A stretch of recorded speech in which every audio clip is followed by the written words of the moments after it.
Okay, guys, do you know some of the biggest misconceptions and mistakes about your credit report, about your credit score, about the things that matter to you most financially? And do you know how those things are changing in the wake of the coronavirus?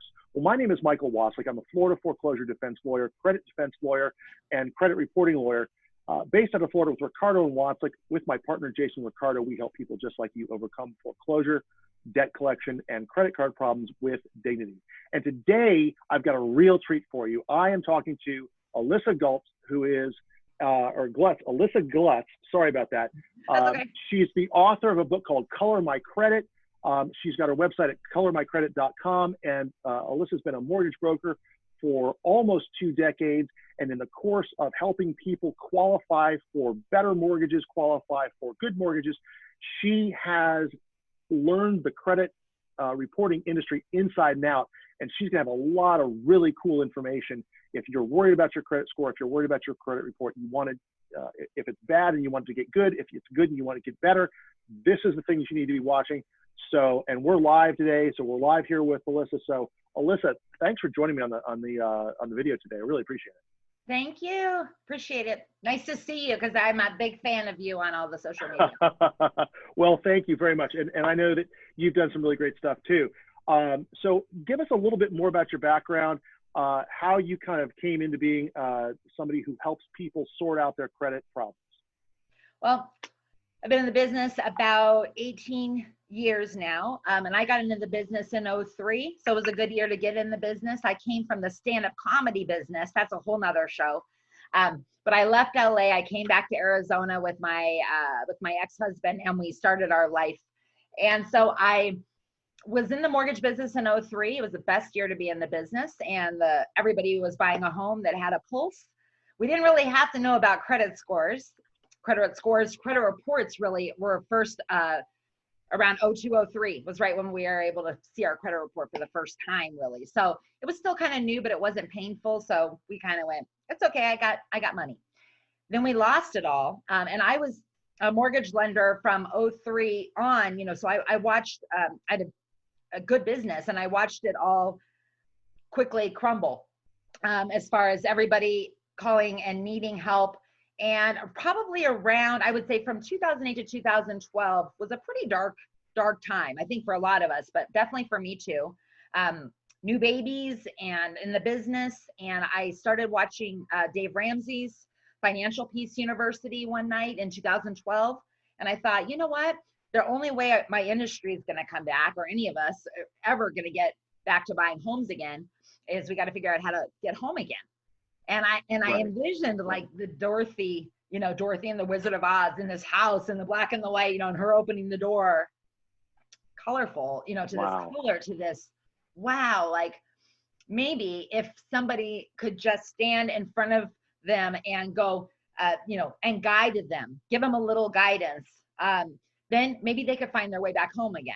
And with that, tied into that, I grabbed Ramsey's course. I started learning how to teach it. I started bringing it into real estate offices and teaching them, and seeing the impact of giving them some personal help, guidance in getting back. I thought that's going to make a better relationship with their clients. They're going to feel more confident in their career. They're going to send me their clients for business. This is going to be great for everyone. And right around the same time, I went to a paint class with a bunch of girlfriends and some blind people. And we said, I'm like, painting, okay, like wine, okay, I'll be there. So we sat in the room, and I can remember it was just, I was on my phone half the time, but then this teacher came out and said, okay, we're gonna paint this picture. And we all kind of went, okay. And she gave us all the tools and the paintbrushes and the paint. And she started at the beginning, and she went, okay, paint a circle. And we all went. And then paint another circle. And before you know it, we looked around and went, I'm Van Gogh. I didn't even know. Like, I am. And we all and I walked away that night going, God, you have a guide in front of you and you have the right tools. What couldn't you do? Right. And I started listening to Ramsey's stuff, and I'm teaching it. And he starts talking about, you don't need a credit score. Well, about that time in the industry, I'm going, whoa, what? Like, right. No, You can't not have a good credit score. In 2012, everybody started using these credit scores to adjust what you were going to pay for everything in your budget. So I started going, oh no, like if you don't worry about, you got to worry, you don't have to go in debt, but there's got to be a way to help people improve their credit without going into debt, just learning how to play the game, learn how the rules are, and learn how to play that game and set up this system that you're the CEO of your money. You're going to make them work for me, right? So I started kind of writing and everything. Anyways, to get to a long story short, I started going through a divorce in 2015, October 2015, and to try to not become a hooker. Just kidding. I decided to write a book. Yeah, that's more respect. I did both, to be honest. Okay, but we went on. I did go on, sorry, I'm very silly. But the book, I did very much start going, you know what, there's got to be an alternative to credit repair. There has to be an alternative to the scams that I'm seeing. And as a loan officer, the industry was coming into me, saying, you can't counsel people on credit. You're going to get your license taken. You can't send them to credit repair. You're going to get your license taken. I'm like, well, what do I do then? And they're like, send them to HUD. And I'm like, do they have any education? No. And I'm like, there's got to be a better way. And they said, well, you can't, unless you're an expert, you're not going to teach people. I'd say yes, no, or not now, but here's how. You can't do that last part. You can't do that last part unless you are an expert. And I said, how do you be an expert? And they said, write a book. And I said, I will write a book. That's a good idea. So I went back. Wow. Yeah. It really was one of those things where in the beginning, I'm like, renegade, like it was rogue. Like I'm getting ready to get out there and tell people what I'm not allowed to tell them, and they could take my license. But as long as I'm coming from a consumer approach, what are they going to fight me on? Well, you can hand them a book. Yeah. You can give them a book. And actually what it sounds like, I mean, you're taking that painting experience and you're teaching people how to paint a circle. And if they follow the process, their credit report becomes a Van Gogh masterpiece, which is basically. And that's it. And I will tell you, the whole coloring concept was, I was on the floor with my girls, and there was many things that kind of came in about the coloring piece of it. But I thought, God, most people are just so overwhelmed, and they think I'll never have that, or my credit sucks. Their confidence level about their money and how they handle it is a zero. And if I could just take them back to kindergarten, because we pretty much all made it through kindergarten, most of us. I thought, if I could take them back to kindergarten and say, look, if you know how to color, you know how to improve your credit, okay? I have to get you doing this first. I have to think the mindset is open enough to go, well, I can color. I can do that. I needed to be able to have a place I can invite everybody to the table. Everybody would feel they belong. Everybody was there. And then we could get there. I could go, okay, now we're going to take our credit reports and we're going to turn it into a coloring book. And we're going to how important is mindset in solving credit problems? 75% of it. I'll tell you. That low? Can I tell you a quick recap story? But because I talk about it on other social media all the time. But I had a woman that I met with about 7 years ago. I met her at a homeless shelter on a Sunday. And it was one of those things that I was working there. I was volunteering with my church. She happened to be there with her two kids, and just got there as, checking in. We became friends like over the 3 months, right? And then we didn't really get to talk after that because she went to a transition shelter, and the only thing we had was each other's names, and it was like, find me on this new thing called Facebook. So we kind of tried to. Ah, right. Okay. Yeah. So over the years, she would, check in on Facebook and things like that with me. Right when I went through my divorce, and in January 2016 had my first free Color My Credit workshop, and I thought, everyone's going to show up to this because it's free. It's coming from this is credit empowerment. And nobody showed. And it was a Saturday at 10 in the morning. And I'm just looking at the door like, so I'm about to shut the door, give up all my dreams, and the woman from the shelter shows up.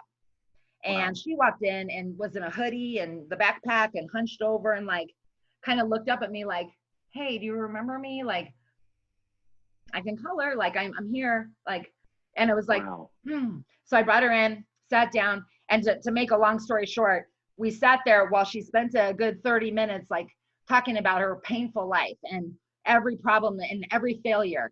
And you know, here's the 180 pages of my credit report I printed from my sister's copy machine, and I cried over the copy machine because it's 180 pages, and I'm like, mine's 190.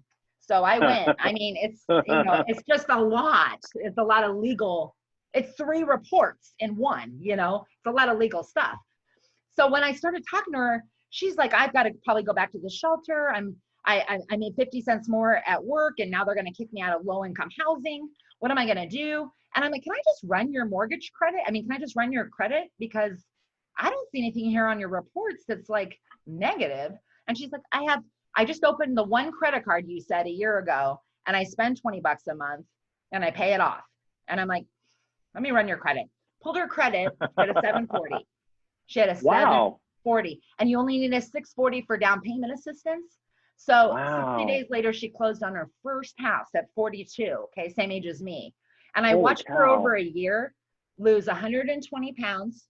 Her daughter got private tutoring done for free by the school that, you know, she moved to. She became my assistant. Just this miraculous road. And I mean, she talks all the time where it's like, my mindset was, I'm broke, you know. And if you can get to a place where you can think and understand that broke is such a temporary thing.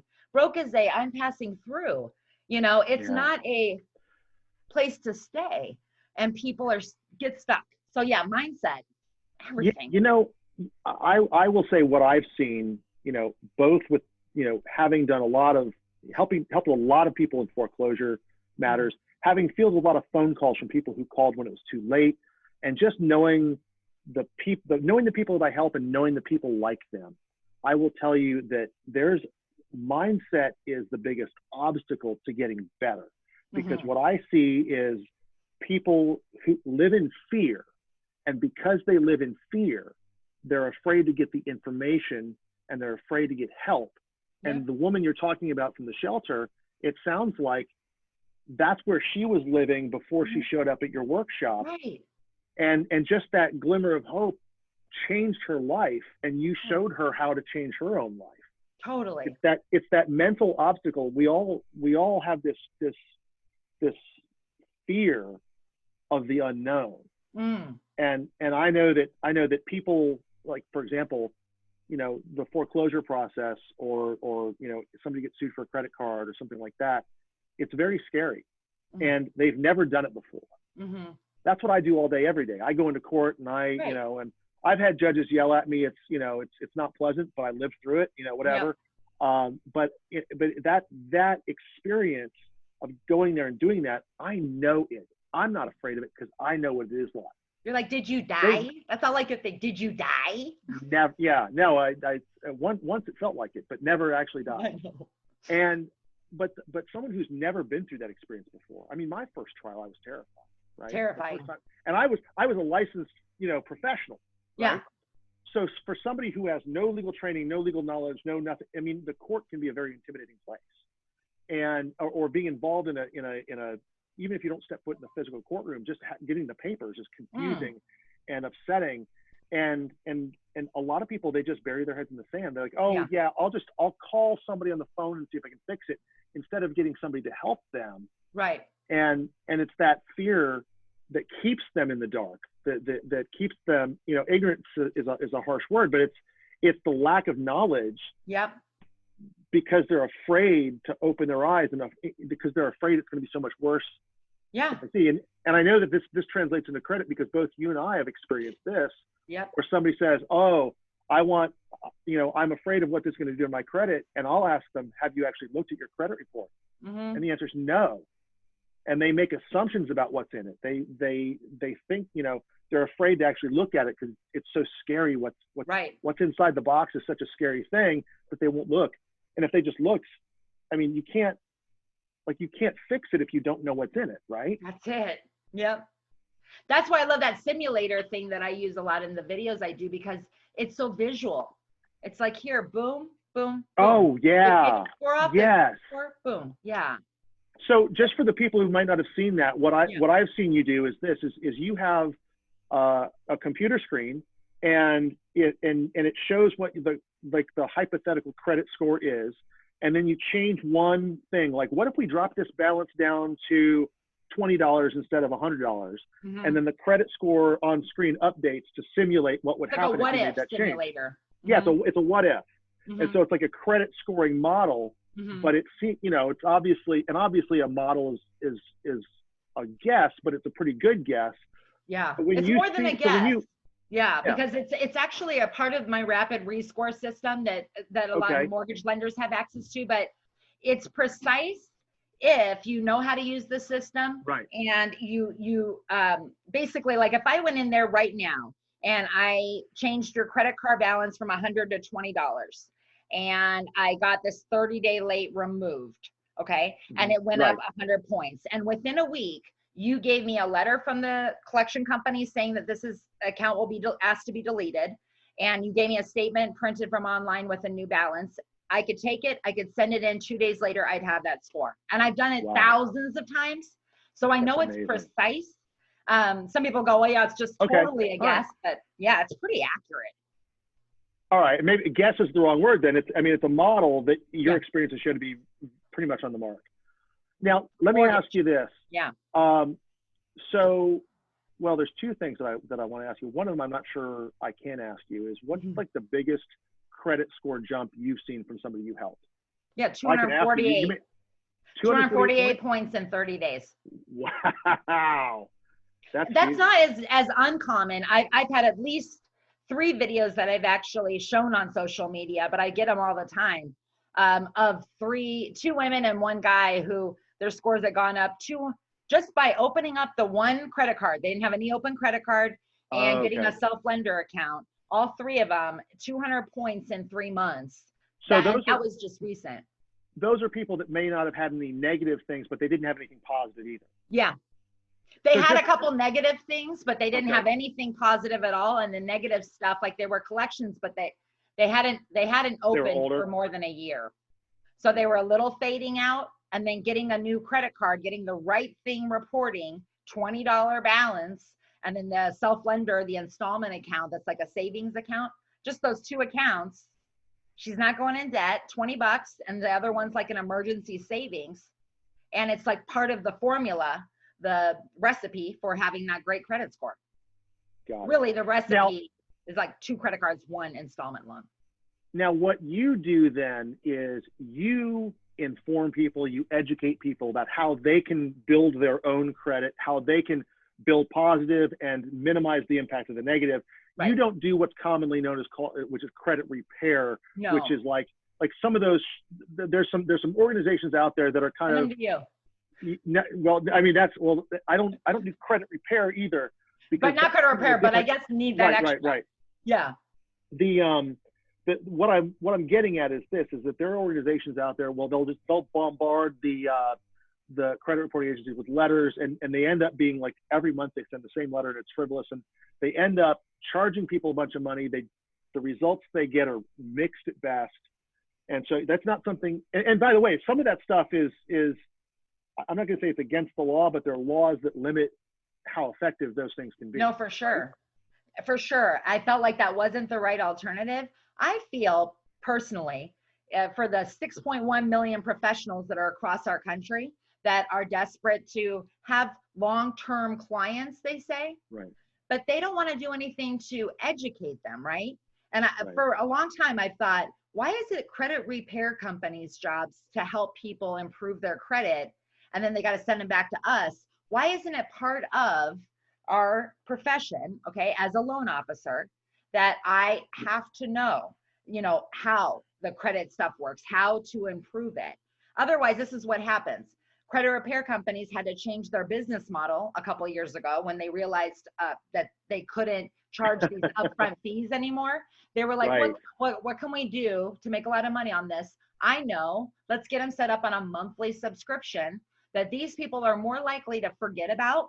And the whole point is, as long as we keep them in the monthly thing, from the consumer's point of view, would you rather work with somebody like a loan officer who they're educating you and they're helping you get there with the goal in mind to actually help you close on a house so they can get paid? Right. Who's got a better goal for you, you'd probably want to work with the professional that has something to accomplish as well when you close on your home. So somebody who's gunning for the monthly subscription wants to stretch that process out as long as possible. But if your goal is to get them to close on a better loan than they would have qualified for if they qualified at all, right?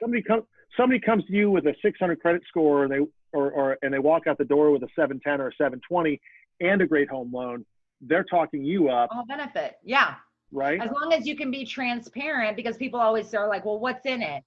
Well, once I get my score up and I go with you, then you're going to charge all this extra money or something. You know what I mean? Somewhere people are skeptical about where it goes. And I've always given it away for free.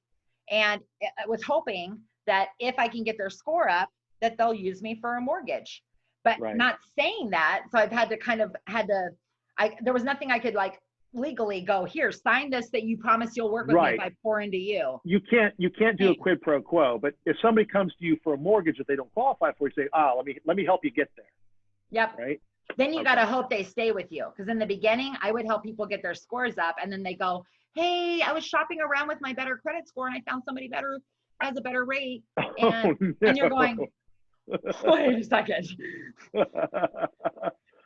And the CFPB and everybody's like, you can't charge a thing for if you want to do this credit counseling thing, fine. But most people wouldn't, because as a loan officer, you're not getting paid on that.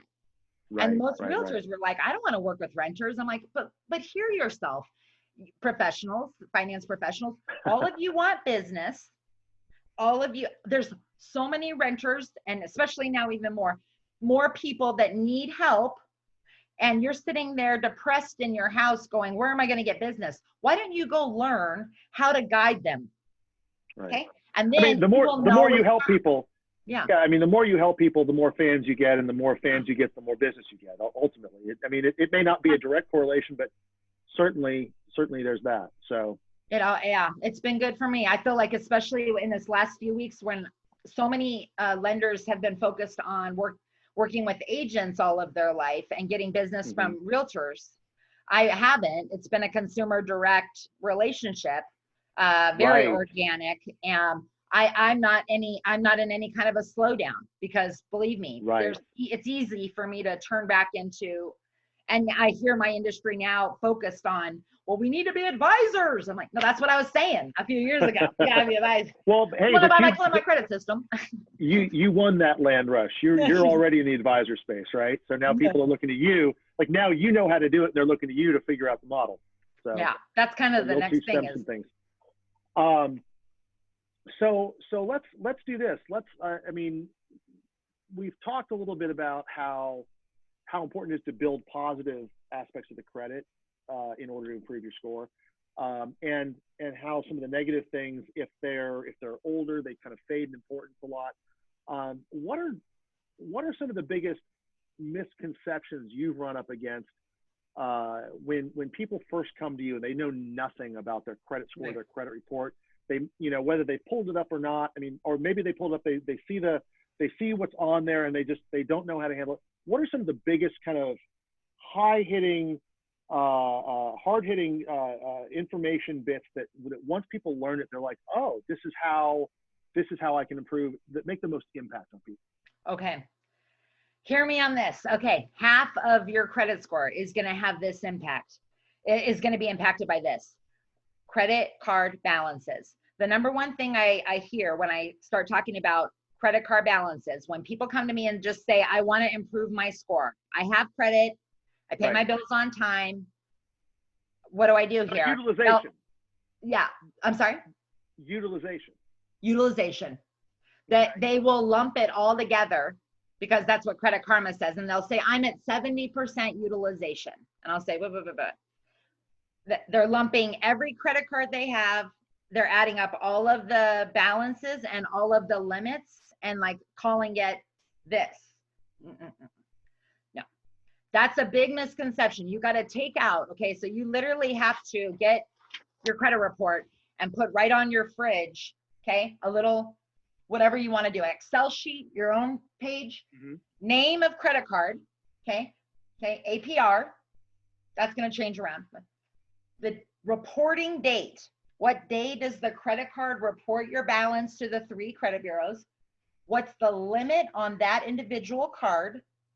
And at the very end, okay, you're going to figure out, if I took the limit and dropped the last digit, let's say it was $1,000 limit, drop the last digit, that's 100. And my balance says I owe 900. I'm using 90% of that credit card. My utilization for that card's 90%. Okay. Then you go to your next credit card and you see that that one, you have a $10,000 limit, but you only owe 3,000 on that one. And so people think of it like they'll lump it all together, and people will go, well, I should focus on the 3,000, right? No, you focus on the 900 out of 1,000. You don't have any cookies available in that cookie jar. We got to get more cookies in there, right? So the key is, the biggest thing I think people don't focus on is, yes, it's pay your bills on time. That will get you to a 680, okay?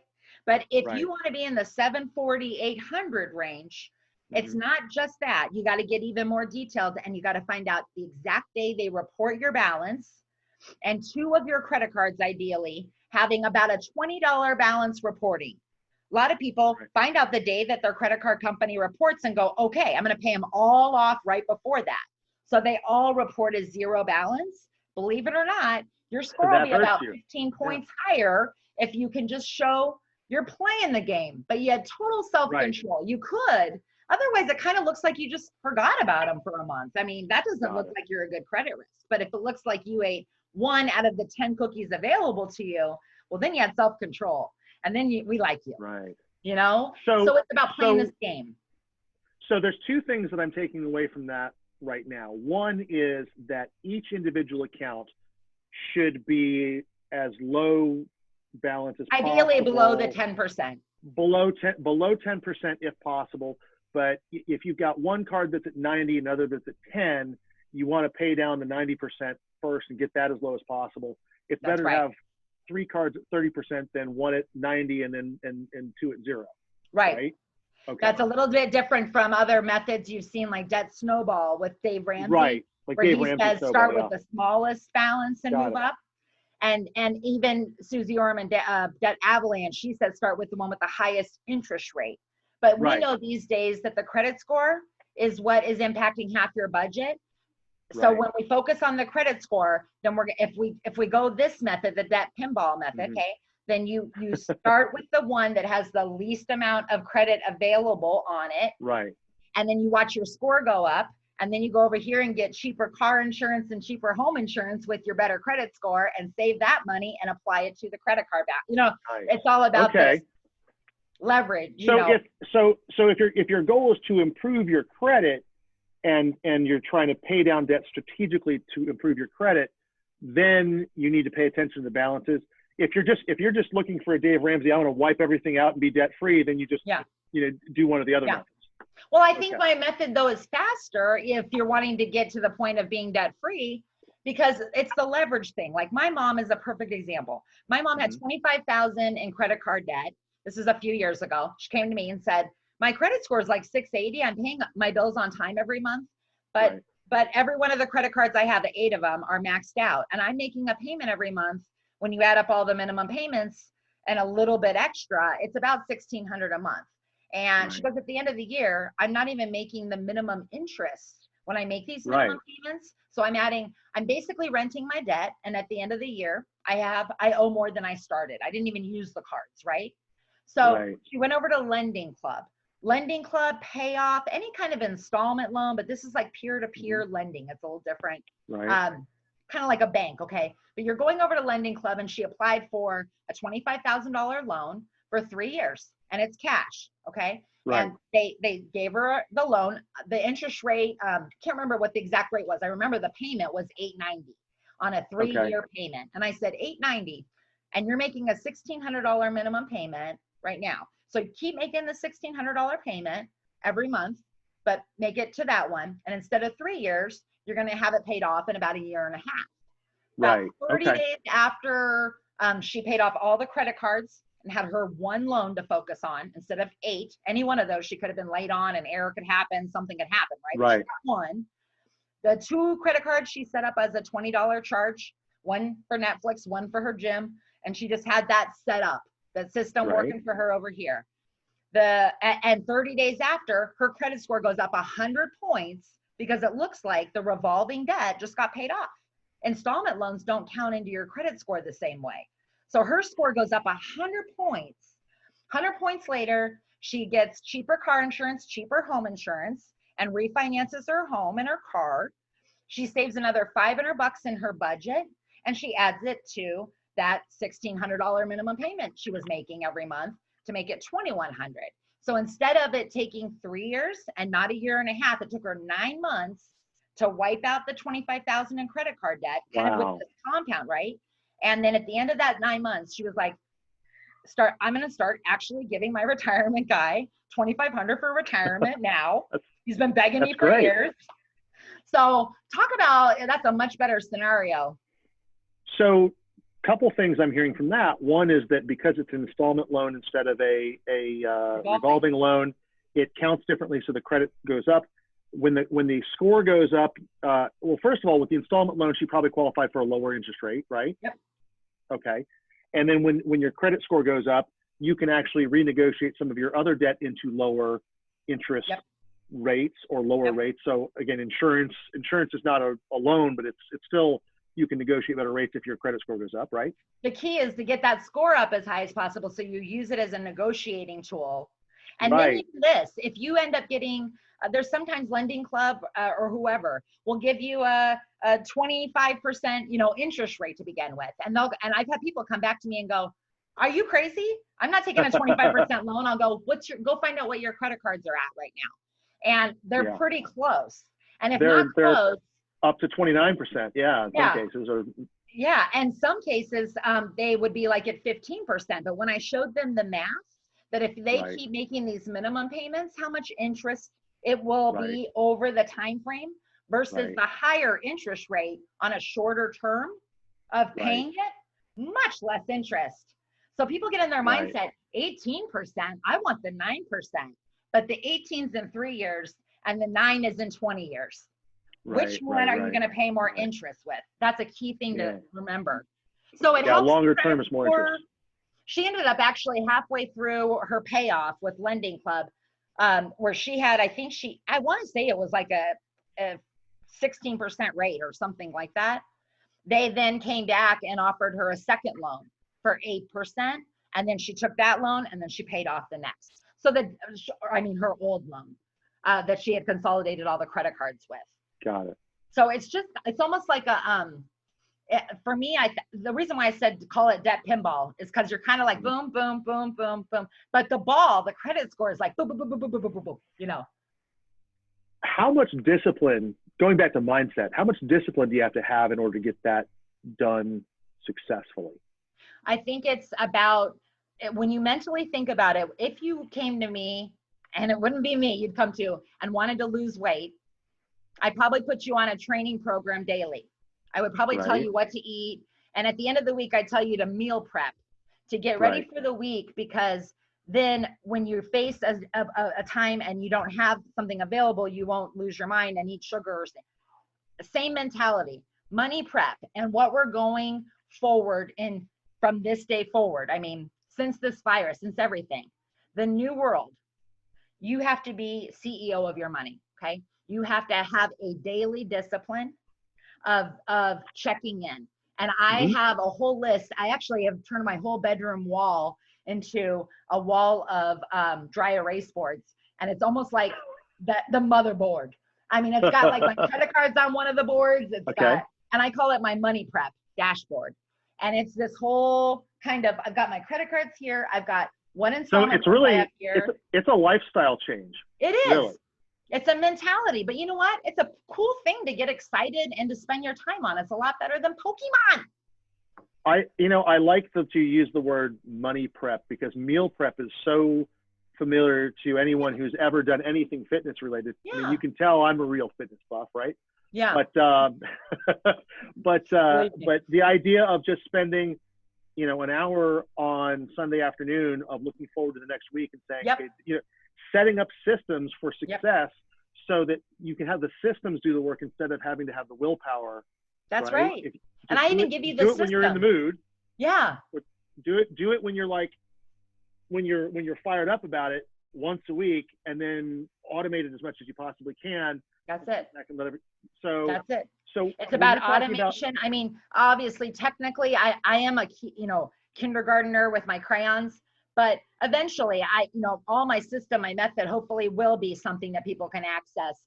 That's a money prep dashboard that gives them the activities and steps. But on a manual basis right now, when I look into my next week and I see I'm going to be taking clients to dinner one night, I'm going to have my kids on this, then I know exactly where I need to go to buy a couple of discounted gift cards, like 50% off at Macaroni Grill. Right. That's a nice restaurant. And I do a couple little things that effectively completely. They're not sponsoring this interview, by the way. But it changes up your budget completely. I can tell you that it's in the pennies. Whenever I hear people going, I had a couple call me last night who wanted more information about how they could get their mortgage deferred, right? And I said, have you lost your jobs? And they're like, no, but we could. And I said, they said, our kids are home. Our kids are home. I said, well, what's your hardship? And they said, our kids are home, And I said, no, that can't be the hardship. They said, no, it's true. They eat a lot, and our food, we just can't fill this up. And they're freaking out, and you just want to go, like, guess what else you're not spending money on, though? Gas. That's all mental, yeah. Food. I mean, I did a funny video where I was like, oh, you're at home now. Guess what you're not going to spend money on? Your hair getting done, your nails getting done. Do you want to really talk about millions? Yeah. You're saving money, dude. They're going to give you a $1,200 check. You're going to, no. You got the ability to go out and find the job of your dreams now. I'm spending a lot less money on restaurants right now. I'm spending a lot less money on going out and, having a drink or two with a friend. I'm, doing everything from home now. And so think about that. It's it's a perspective thing. The interest rates, if they moved up to 5%, are you kidding? That's insanely great. So we talked about from the very beginning, the mindset thing, the 90% of the mindset, it's not just about moving your credit up. It's about right now. You can either, if you have student loans right now, and you just heard that the president said until September 30th, you don't have a student loan payment. Automatically, you don't have one. It's not going to hurt your credit. Yeah. It's going to pause, right? Pause. If you do want to make a payment, it's going to go all towards paying the principal down. No interest. I mean, so it's all right. Oh, you're telling me this is if you have you have the money, if you have cash flow now, if your income hasn't been hit by this whole crisis, this coronavirus crisis, you can make additional payments to your student loans and watch them drop and drop and drop, interest free, and you're just getting ahead of the game then, right? Yeah, I'm telling you, this could be a game changer time, and it's all about the way you look at this. I understand that there's people that get sick. I understand there's people that lose jobs, things like that. But if you believe that really in the end there's something better waiting for you, that you really just don't even know what's coming, and it could be much better than the life you've been living. Right. It could be. If you're willing to, take this change and go, what could I do to evolve, innovate, be innovative? I love the fact that the liquor distilleries, part of the bill was that they got their tax changed so that they could be hand sanitizers, instead of alcohol. I thought, God, that's great. Innovative. My wife, who's also a lawyer, she represents a distillery down in Key West. It's a rum distiller. Yeah. And they started off switching production. They used alcohol that couldn't be consumed for whatever reason. They converted that into hand sanitizer. They would give it away for free. All of a sudden they got orders from hospitals for mass quantities. And so now they're taking the rum that they were going to sell, and they actually are making it into hand sanitizer and delivering it to hospitals. I just think that's and brilliant. They're actually making a profit on it. Yeah. I mean, brilliant. Not an unreasonable profit, but they're they're in business and they're doing good and they're doing well. And it's amazing. It's all about that. It's about being able to pivot and say, okay, so I can't do this, but what can I do?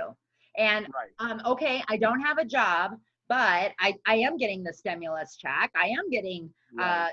500 a kid or whatever the case. I mean, I just think you'll find whatever it is you're looking for as far as, you know, I think that I agree with you about this one thing, that there is, well, about many things, but this one thing in particular, that there are a lot of people, not everybody, because some people are hit harder than others, but many, many people have opportunities right in front of their noses that they just don't even know about. And if they would just stop and look for them with the idea that I know there's a pony in here somewhere, right? As they shovel all the manure out of the room.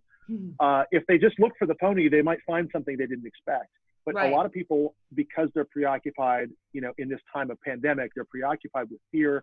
They're preoccupied with, us versus them. They're preoccupied with the other things, rather than saying, okay, we're now in a situation where a lot of things that we used to think are true are now changing. A lot of things, the way we used to do things is now changing. So much. And so what's here, what is new, what is changing in a way that can change my life for the better, or that I can help change someone else's life for the better. If more people thought about, when there's change happening, there's often good changes that are buried in even the most terrible situations. And like so the perspective.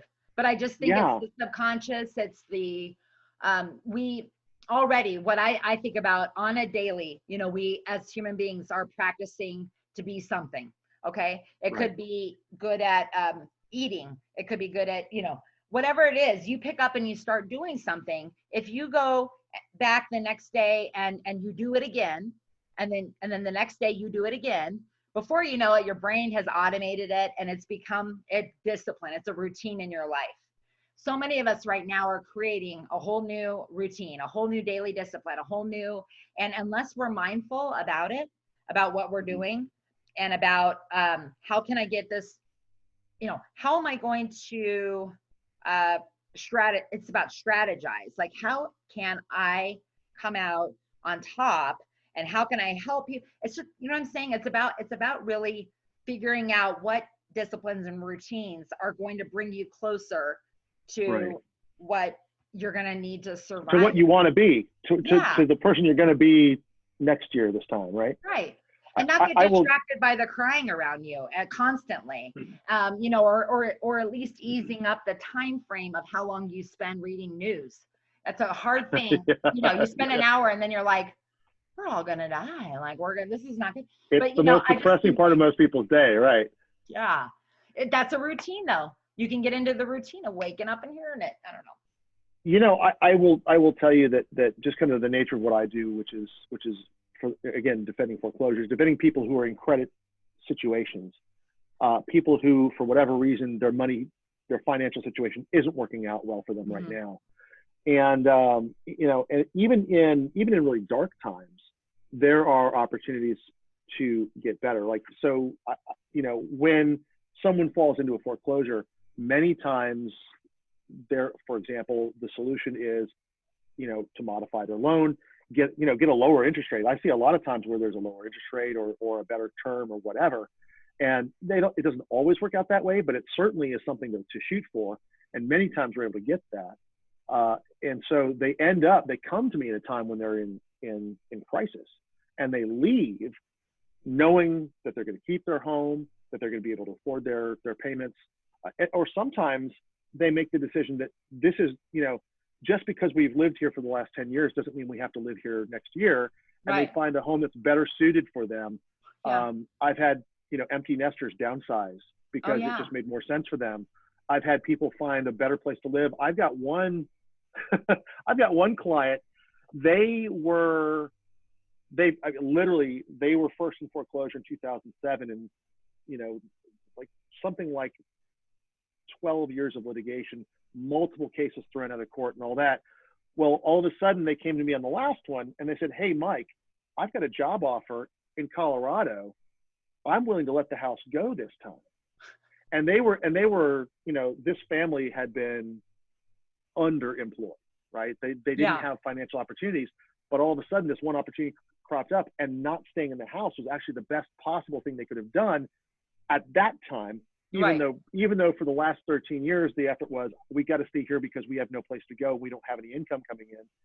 they've got, wait a minute, now I've got an opportunity over here, and now I can, and that willingness to change has made all the difference in their lives, you know. Yeah. And it's been a huge difference. It's that first bump. It's like that first, we're not going to survive. You know, this isn't going to, you know, we can't. Right. It's Mark. I think Mark Twain says, like, you know, it's not the stuff that we don't know that gets us in trouble. It's the stuff we know for sure. That's right. Yeah, absolutely. Absolutely. And I see that all the time too. I see a lot of people who are so 100% certain that they know this is what's going on, and it's just not the way, you know. Yeah. And a lot of times, I think you and I both see this, where what is really happening doesn't seem logical from the outside. You know, Mm-hmm. I get people say, well, why won't the bank do X, Y, and Z? And there's often very good reasons Mm-hmm. that are not visible to us from the Mhm. outside. You know, banks have hidden incentives, they have hidden requirements, they have things that we don't know how their internal workings work. And the same thing with credit scoring, credit reports. Like why would it make Why to go up more this one sense? and not down? Yeah. Well, why is it better for your credit score to have a $20 balance instead of a $0 balance? Right. That doesn't seem to make sense to us. Right. But that's the way the model works. And if you know that's the way the model works, you can say, okay, well, hey, you know, let's do it this way. Yep. And I know my bill reports on the 15th. So if I have $1,000 balance on the 10th, I'm going to pay it down to $20 on the 13th. And that way, when they report on the 15th, it'll be, you know, $20. And then on Yep. the 16th, I can shift back to using that card again. And Yep. It's about You see- managing it. yeah, It's almost like, you you know, gotta manage everybody's so good at fantasy football. It's like fantasy football for your money. You got to pick your quarterback. yeah, Okay. right, Your running right. back No, and your quarterback. that's yeah. If you can manage a fantasy football team, and I'm, you know, I'm not really a fantasy football. But a lot of I people know- can. It's like you can figure out Pokemon and where they live and everything, but you can't figure out how. And like I said, and I don't know what it's called yet, but it is. It's that like the ownership of it, the empowerment of it is. I focus on so much, and that's why even on my social media, I dance around between doing the real serious credit education and Right. being funny or being Sure. completely random Sure. because first of all, I'm trying to keep everyone's attention, and I know the stuff Right. isn't always so interesting. It also is very good for me to keep loose and creative. That then Right. allows me to kind of dig in and find some of this stuff. It's almost like exercising for me with my brain.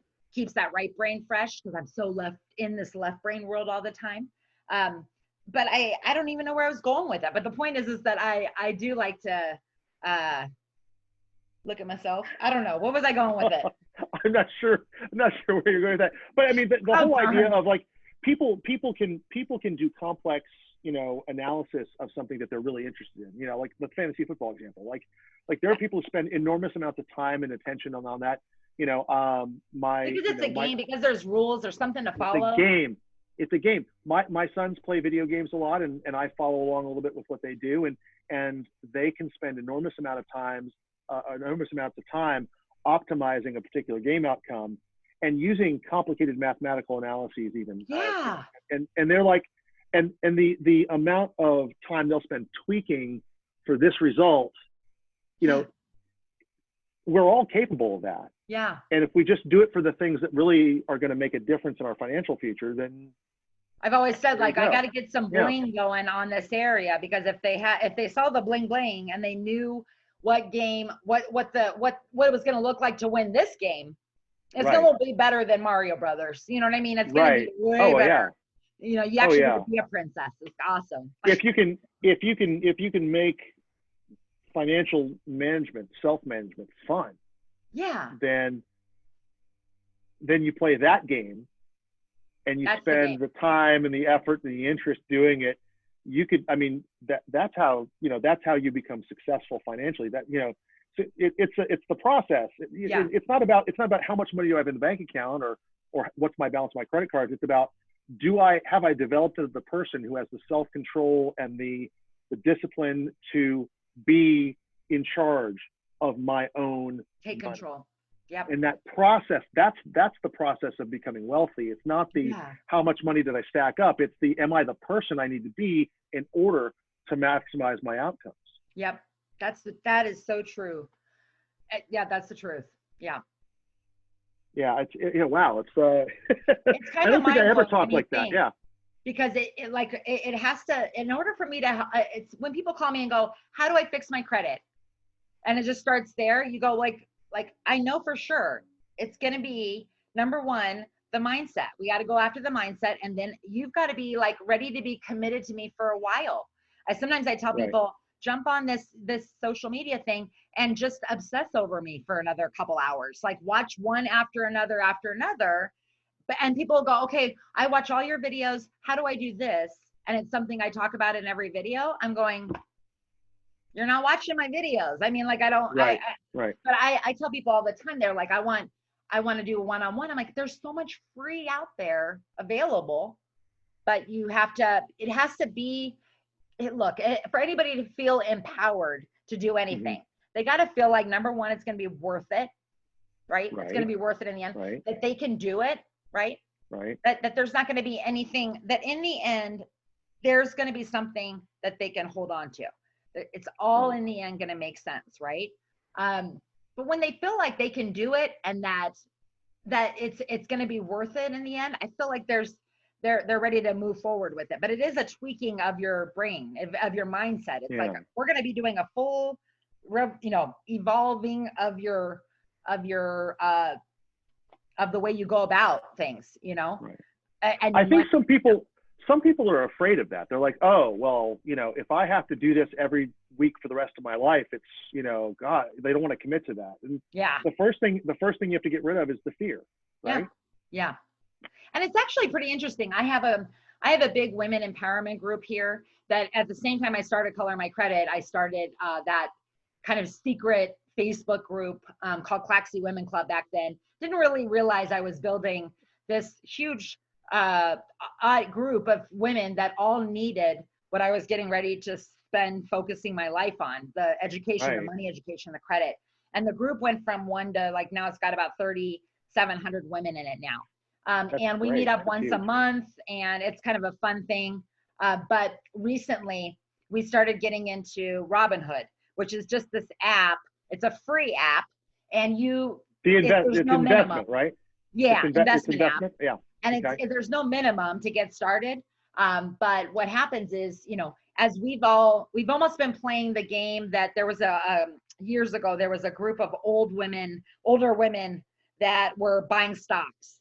You remember this group? Oh, right. I remember that group. Women or something. So I almost think of it that way, that it's funny because we're all sitting on this Robinhood app, and I'll say, Abbott Labs, they just came out with a swab for your mouth for corner, buy 10 shares, and so we're buying like one share at a time, 3 shares. This is not stock advice, by the way. Anybody watching, this is not stock advice, but not at all. But it's been fun Okay. for us to study companies, study businesses, study the ones that are coming forward.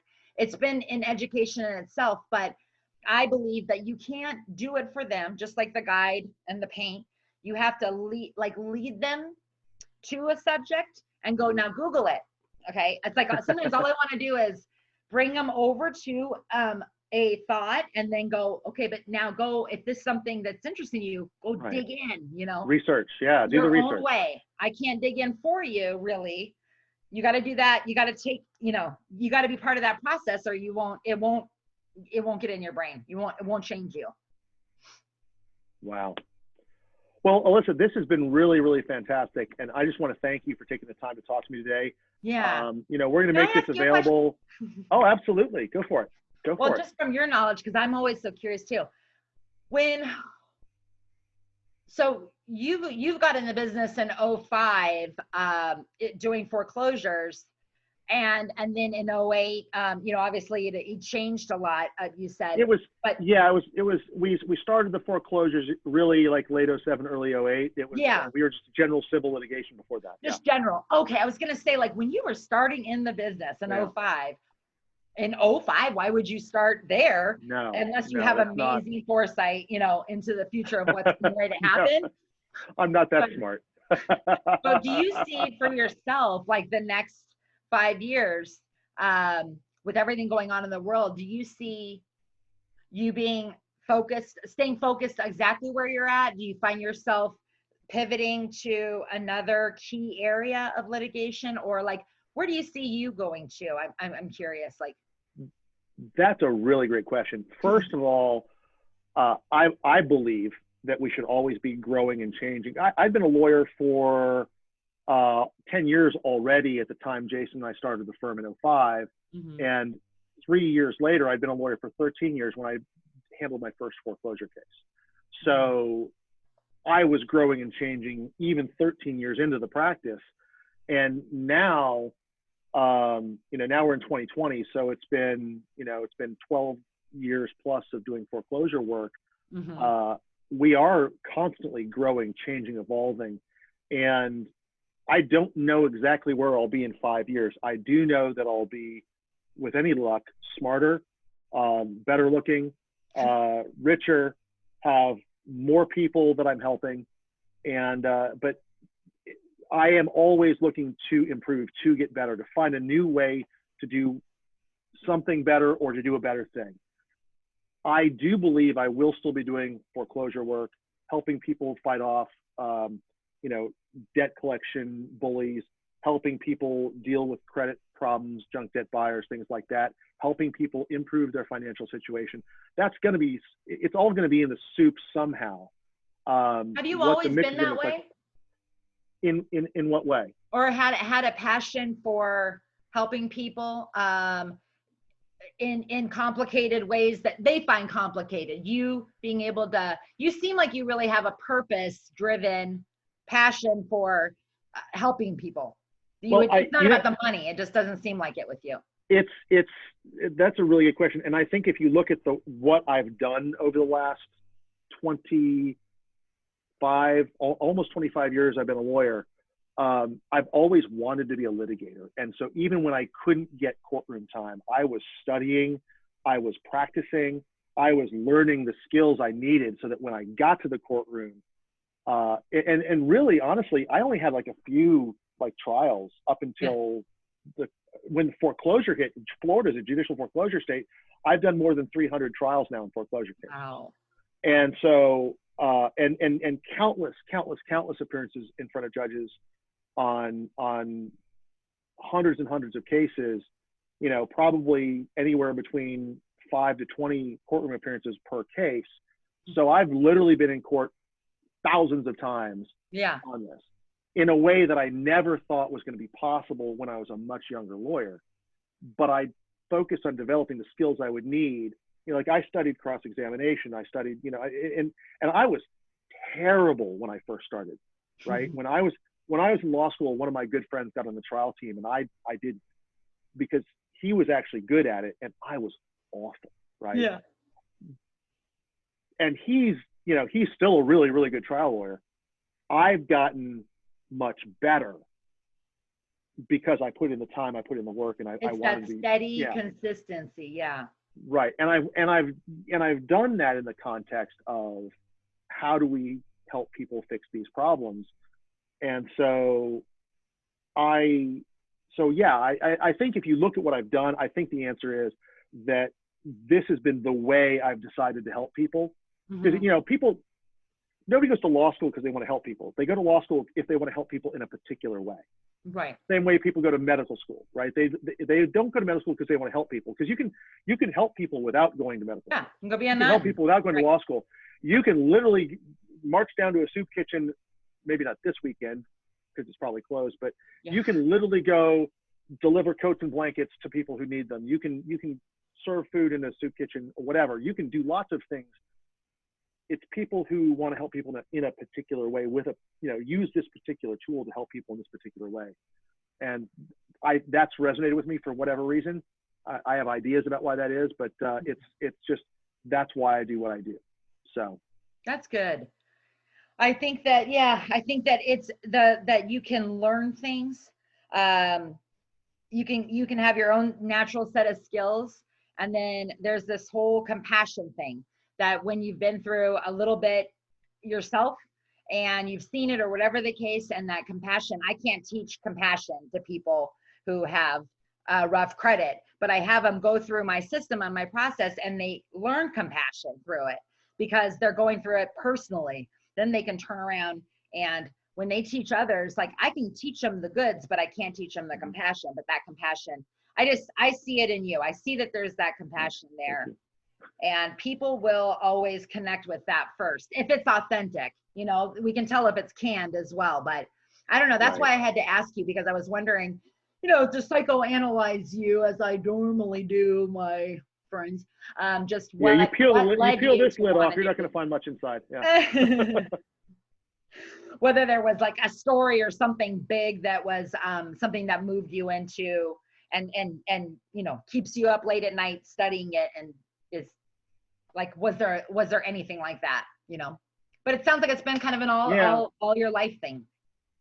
Yeah, you know, I'd say what I'm doing lately, and I think you've seen some of this already, is what I'm focusing on now is I've been able to help a group of people who are inside my circle.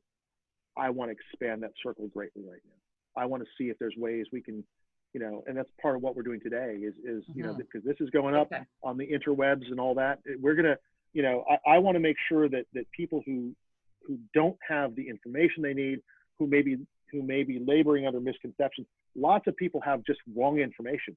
You and I have both seen that. The things they think make sense are completely wrong, not because they're not smart enough, just because they don't have the right information. And if people, you know, if we can get out there and show them, hey, no, this is the way the world really works. This is the way this is the way you can improve your situation. You know, first of all, lose the fear. Second of all, get the information. Third of all, get the help, you know, figure out what help you need and get it. And people's lives can transform if we do that. It's like a butterfly effect, you know, it's just that little, that just is a ripple. It goes all the way down. Think about it. The anxiety, when you don't know what's happening financially, do you think it might make you a little bit more short-tempered with your kids? Make you a little bit more anxiety and the internal harshness it does on your immune system, on your organs, on everything. Like it literally, it's just this, it weaves all the way through your life, you know? Nobody's at their best when they're worrying about paying the light bill. No. You know, if the light bill's paid, if the mortgage is paid, if those things are taken care of, then you have room to be who you really should be.